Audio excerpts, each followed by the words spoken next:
Hi everyone, Father Alex here, the Vicar of St Matthew's Church in Burnley and also the host of the Godcast. I thought it'd been quite nice to do something different for a Godcast. So I've had some amazing guests, as some of you will know, incredibly famous people, but not just famous people, but people who are very interesting, who've got a really interesting story to tell. This Godcast is a little bit different, and this Godcast is about the church where I'm a vicar. And one of the things that happens for vicars is as you take over a church, is you seem to be landed with the historical stuff. And I've got some fantastic historical stuff from times long gone by. And many people will know that, if you're from Burnley, will know that on Christmas Day, in 1927, St Matthew's Church burnt to the ground. And up till recently, I did speak to some rather elderly people who actually remember it and tell me that every single person in the area turned out to watch St Matthew's spectacularly burst into flames. And within a very short period of time, the church was gone and left just the shell, which some people said, were like Abbey ruins. So I've just got a few ancient relics here to kind of just perhaps go through and share with you. So one of the first things I have is actually a newspaper cutting from December the 31st, 1927. Now, if you're listening to this via a podcast, then you can't see this, but if you are watching this actually online, I've got a few pictures here that way would help. And what you can see there is the church. On the left is St Matthew's prior to the fire, and there's a picture on the right after the fire, and you can see two stark contrasts in buildings there. One is without its roof, and the windows are all blown out, and all the panels have gone.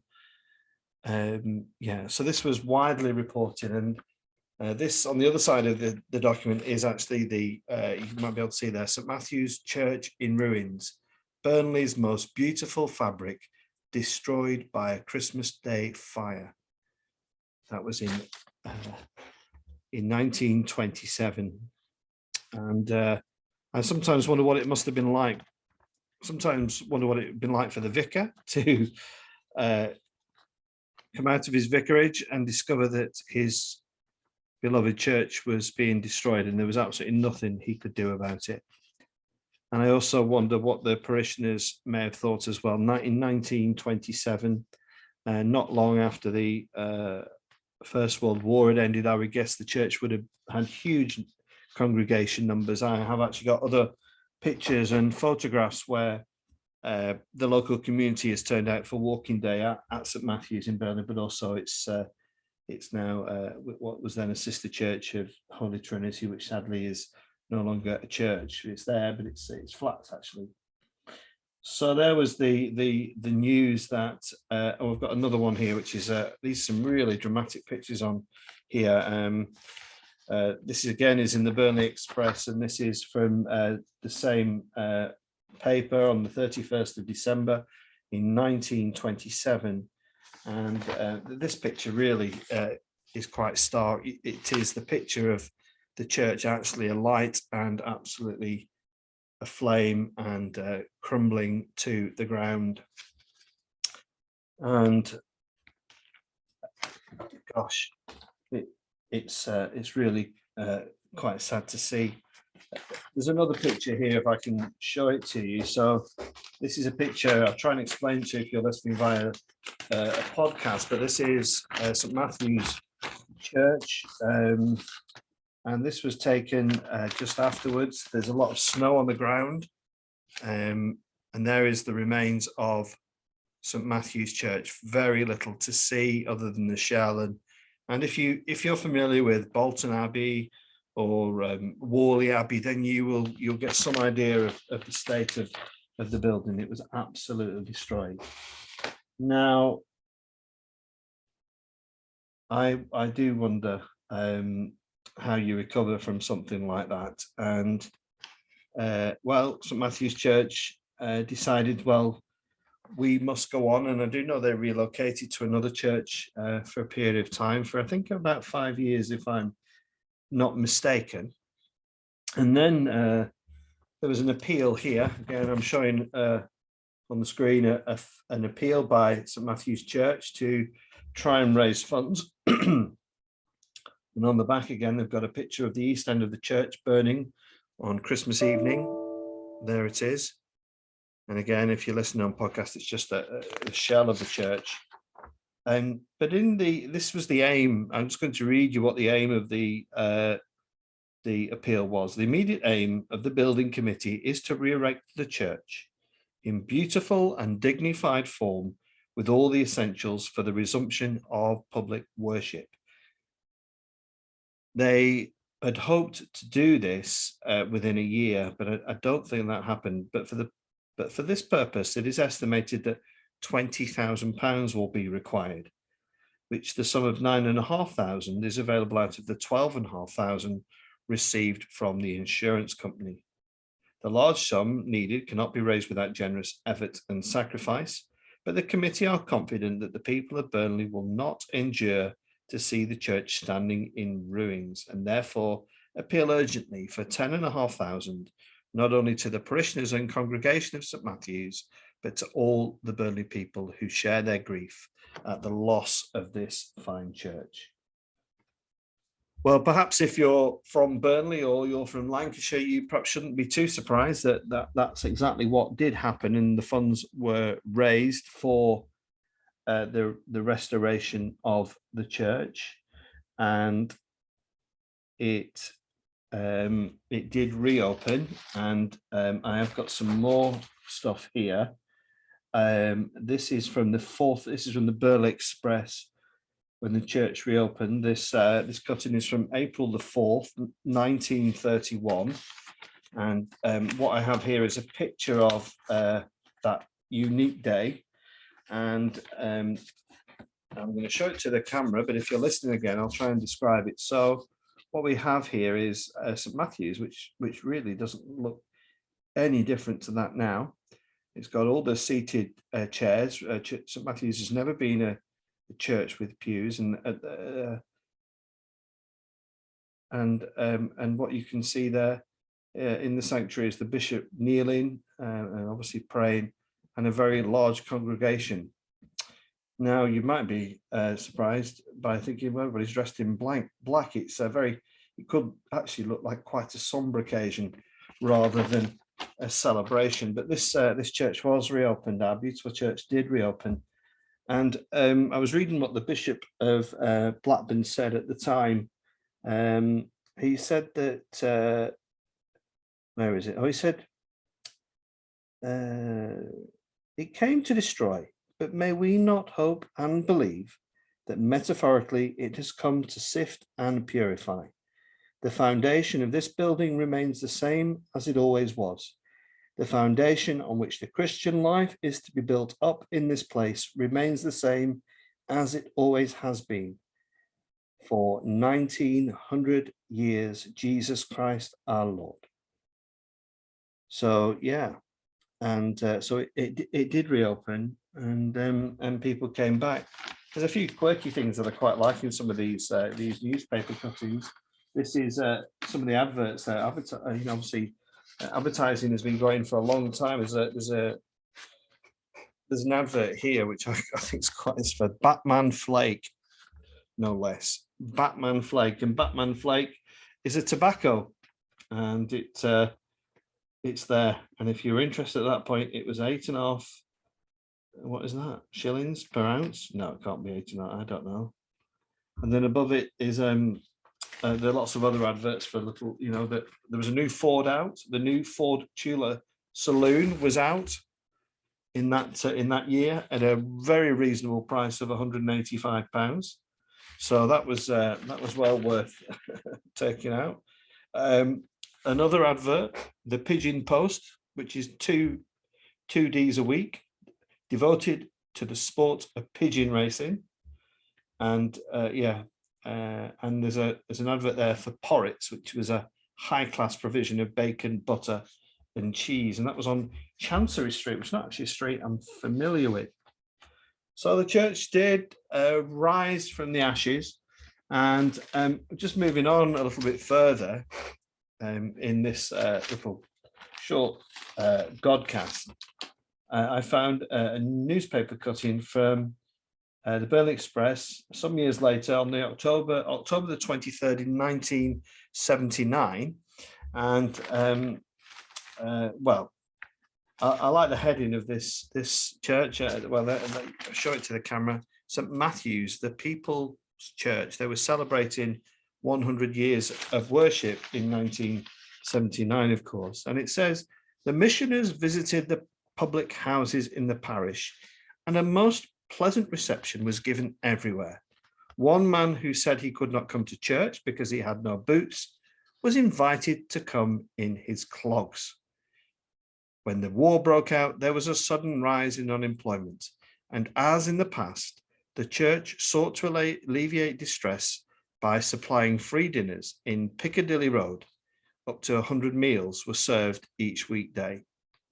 And that just takes us back to, the idea that why the church is around, it's there to serve the community. This piece here talking about that, just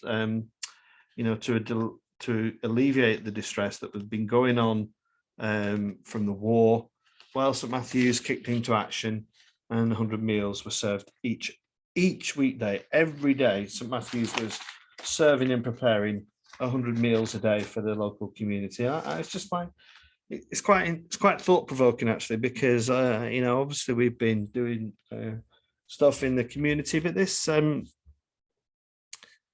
shouldn't really be placed as a unique thing. Lots of churches around the diocese and around Lancashire, and of course the wider church, have done this act of service for decades and decades and decades. For some churches, hundreds and hundreds of years. There's a church in our own town, St. Peter's, which is celebrating 900 years this year, and hopefully we'll be able to get along to that service. But so they were celebrating 100 years, and they talked, and the article talks about different clergy and things like this, and the help, and it talks about some of the things that were on during the 100-year celebration. So lots of communion, lots of Holy Communion, which shouldn't have been too surprising for a church in our setting. There was a visit by the Bishop of Lancaster, the Bishop of Burnley. There was a Thanksgiving dinner hosted by Canon Reginald Smith, the Vicar of Bury at the time. There was a flower festival. There were songs of praise with guests from local schools. All sorts of activities were going on to celebrate 100 years. Yeah.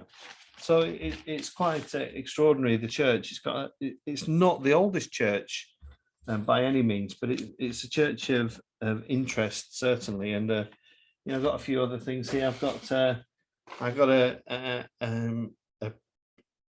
a presentation which was given to a lady who was married, and this is a document from Thursday, May the 8th, 1884. Because there's some really old paper here, and you'd be pleased to know even back in 1884 entertainment was present, and the do would start at 7 o'clock prompt, and that refreshments would be served on that occasion. I've got all sorts of things here. I've got I'm not even sure what this is, but this is what is this? It's some legal letter, I think, dated from 1931, all sorts of things. I've got a church magazine from October 1980. There it is, glorious Technicolor, and all, and yeah, quite like this. There was some functions and things on. They were running a thing, a study called "Don't Understand the Faith." This must have been written by the vicar. I hope it's been written by the vicar, because it says, after 5 years of vicar's sermons, the heading is "Don't Understand the Faith." After 5 years of the vicar's sermons, I'm not surprised. Come and find out how faith can be that stronghold we all need at the big moments in our lives. And yeah. So again, it's fascinating to look through it. There's an advert for the laundrette, and there's a advert for Bendix, which was a very old make of washing machines. We used to sell those when I my first ever job when I worked at Curry's. And there's these are businesses that some of you may recall. There's E&F Varley's, which was a high class butcher that was on St Matthew Street, and there was Allison's Solid Fuel and Haulage, that was on Rosendale Road. And there's an advert here for a chippy. Martin and Mary White. Does anybody remember Martin and Mary White from Rose Hill Fisheries? They had a chippy on 4 Moreland Road, which I wonder if that's probably the Chinese now. Yeah, and just for your information, it was closed on Mondays. Now, I don't know if you live at number 100 St Matthew Street. Well, if you did, that used to be a fishmonger, and that was run by Frank Jackson. And even back then, they were selling Hollands pies. Yeah, so it's fascinating, really. What else is in this little booklet? Oh, somebody's written a little poem. Shall I read? It's called Your Gospel. You are writing a gospel, a chapter a day, by the deeds that you do and the words that you say. Men read what you write, whether faultless or true. What is the gospel, according to you? Yes. Mullin and Durkin Limited building contractors. That was on Trafalgar Street, and they had 2 lines. It must have been a very busy business, that. And what else have we got? The Canal Yard, Thomas Emerson's son on the Canal Yard, Manchester Road. Easy parking and a friendly service. Oh my goodness me, I remember that. The kiosk on the Mall for your newspapers, discount cigarettes and tobaccos. Now then, here's a lovely note. Now, some of you will remember dear Pat Chadwick, who was a member of St Matthew's Church and a real much loved lady on the church circuit in Burnley. The sun has been very kind to us for our centenary year. All our outdoor events seem to have been blessed by lovely weather, and the garden party was no exception. By the time you read this, our harvest Thanksgiving, followed by the lunch, will have taken place. I think everyone enjoys harvest with its unique hymns, which we can sing with such vigor. And it goes on from there. That's lovely to see that in there from Pat. Pat was a lady who I knew, and sadly she passed away a few years ago. Yeah. Oh, right, here we go. This is quite interesting. So the collections, it's got the weekly collections. All right, so they weren't doing too bad. So in 1979, our average weekly collection, in fact, before I tell you, what do you think? What do you think our average weekly collection might have been in 1979? Well, I'm going to tell you, it was £110.28. In 1980, it went up to £118.50, and and then in 1980 to late 1980, that had increased to £120 a week. So, yeah, it's so interesting, just looking back, and it makes me appreciate the church more. Not that I don't appreciate our church, but it does make me realize that you're just kind of passing through, really, and there's a very long history, and other churches have longer histories than we do at St Matthew's. But it really is lovely to just look back. We've got another parish news magazine from also 1980, from September 1980, and yeah, it's nice. There's memories of people who have died, and there's lots of events going on. This is this is just where churches strive to be, lots of activities, lots of events, lots of awards. I'm just looking through to see if there are any names in here from 1980 that people might be familiar with. I'm sure some of the older congregation members will, but the vicar in 1980 was a certain Brian Pithers, who I've heard such lovely things about, but I've never actually had the pleasure of meeting Father Brian. The